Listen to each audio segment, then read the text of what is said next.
dan itu kaku kalau itu demamnya saking tingginya. Kejang. Nah, jadi paling spesifik itu. Nah kemudian gejala sudah ya, spesifiknya adalah tingkat, makanya namanya katakan flu tulang, kalau orang Jogja mengatakan ini flu tulang. Itu demam 3 hari. Demam ini berlangsung 3 hari. Kemudian turun pengobatan. Pengobatan itu paling efektif nomor 1 ya harus diberikan apa? Memberikan antipiretik penurun panas. Ini jangan pernah dikasih dexamethasone. Kondisi lagi parah begini, jangan diberi dexamethasone karena ini akan menurunkan imunitas. Jadi cukup diberikan semacam kontrakol. Kalau itu kan analgin, sama diberikan saja. Ini bukan dexa.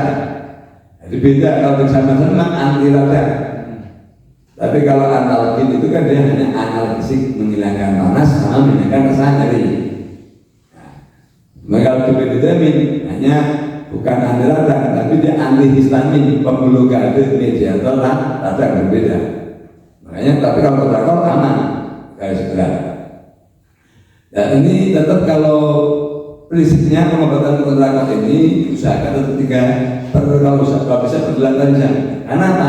Karena ini kadar virus di dalam darah ini bertahan ya kurang lebih 3 hari. Artinya terus ketika masih viremia, ini berarti masih akan demam.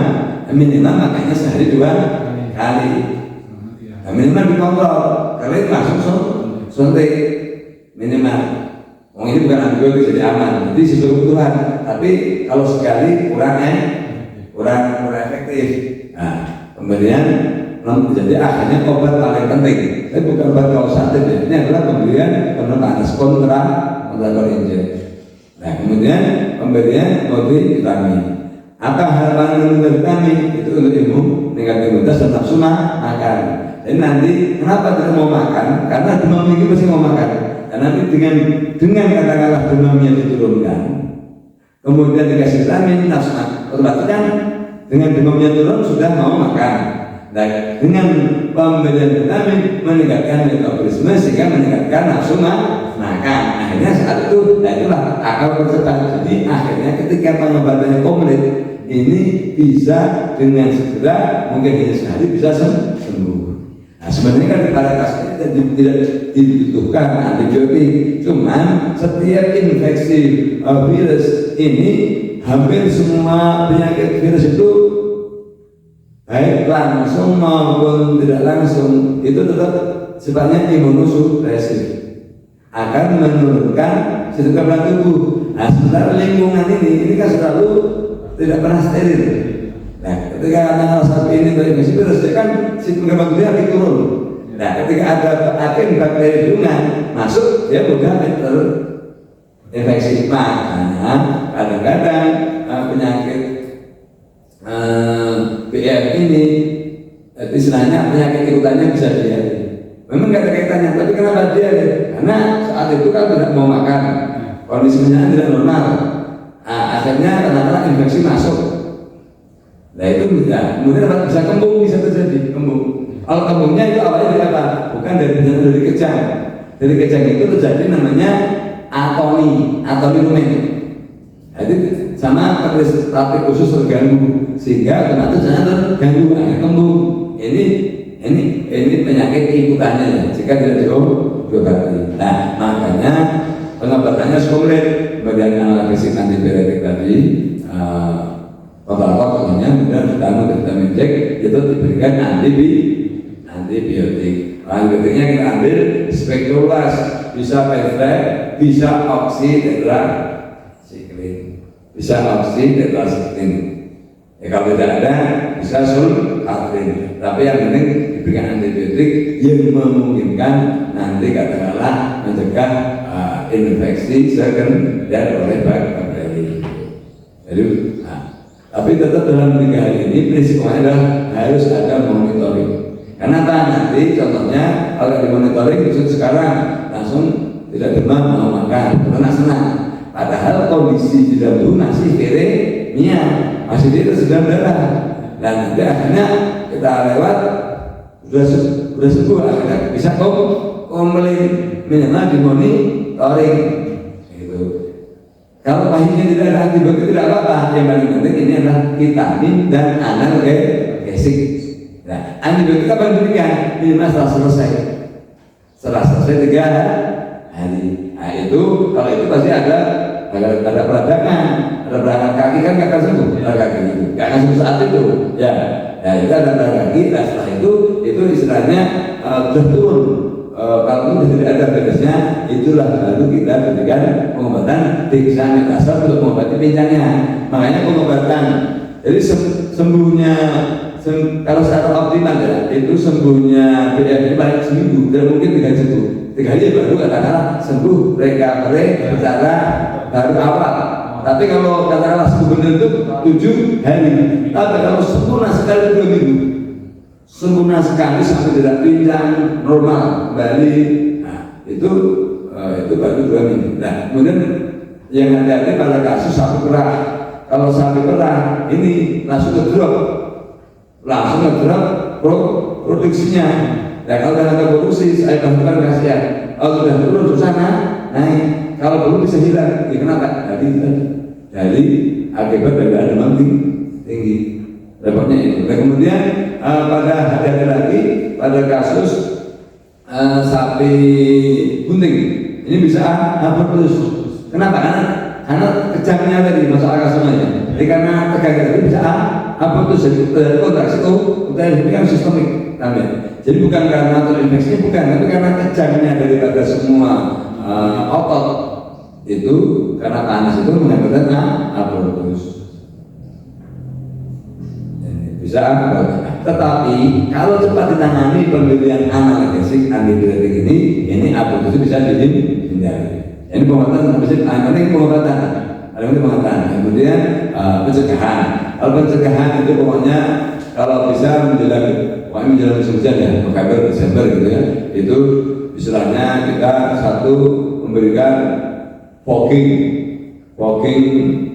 pemberantasan nyamuk dengan apa? Bakar-bakar, bersih-bersih, bakar-bakar dengan asap juga nyamuk hilang sebenarnya. Fogging banyak dengan bakar-bakar itu, bakar-bakar tiap malam itu. Nah, kalau ini sedikit, semprotlah tubuh sapi dengan siper C100 itu.